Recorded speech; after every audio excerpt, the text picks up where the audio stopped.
Hi there, I'm Kat. Today I'm showing you how to make this miniature sushi and sake set. I hope you enjoy. I started with a small piece of flattened out clay. I decided to use a turquoise, and then I shaped that into a rectangle and then used a ball tool to draw a line slightly inside from the outer edge. Then I cut slits in all four corners, from the corner of the edge in rectangle to the corner of the edge. And then I use my knife to flip all of the edges up. I just got one of these knives, but if I didn't have one, I would use a credit card or a business card or anything else that has some sort of a weight to it. Once that was done, I just went on ahead and blended the seams with a ball tool.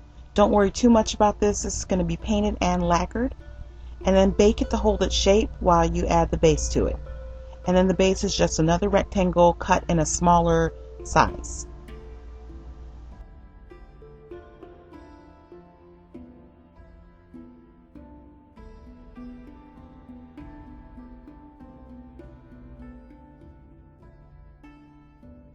Next, to make the bowl and cups, you can take a look at your tools. I'm using the back of an X-Acto knife and the back of a paintbrush.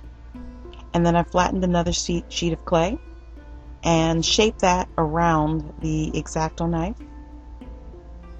Now the X-Acto, in this case, I covered it with a pile of petroleum jelly, and the same with the paintbrush. Cover it with petroleum jelly, shape your clay around it, and then you can cut off the edges with, or the excess rather, with a X-Acto. Bake those when you're finished. And then for the bases, I made 3 of the bowls because one is going to become a carafe. For the bases, I use straws for the punch outs. So I cut a small straw into a tiny little manageable piece. And of course, if you have a Kemper cutter, you can use this instead. I don't have one, so I'm going to use the straw. And it's cut to a small size so I can use my ball tool to push the clay out the other side. And just put that on the bottom of the bowls and the carafe as well. So I chose 2 of them to become the actual bowls, and then one is the carafe, and that's the one I'm working on now.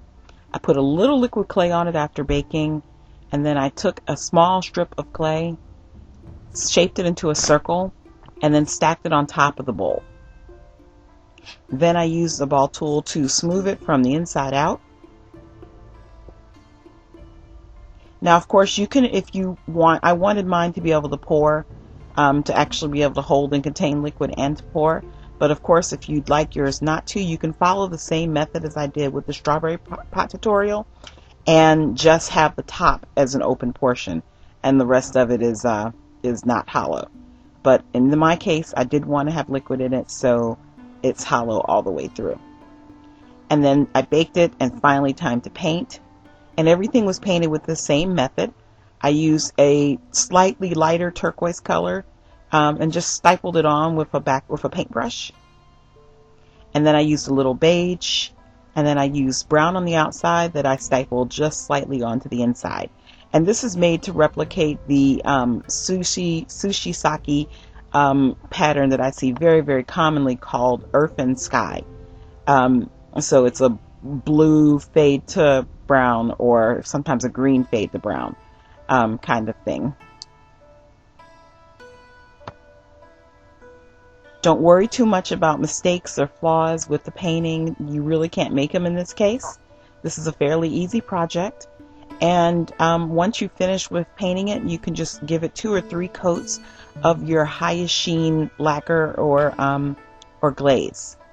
And then finally, for chopsticks, I just used a small sheet of flattened clay and cut my chopsticks at angles. And everything all together. Thanks so much for watching. Bye!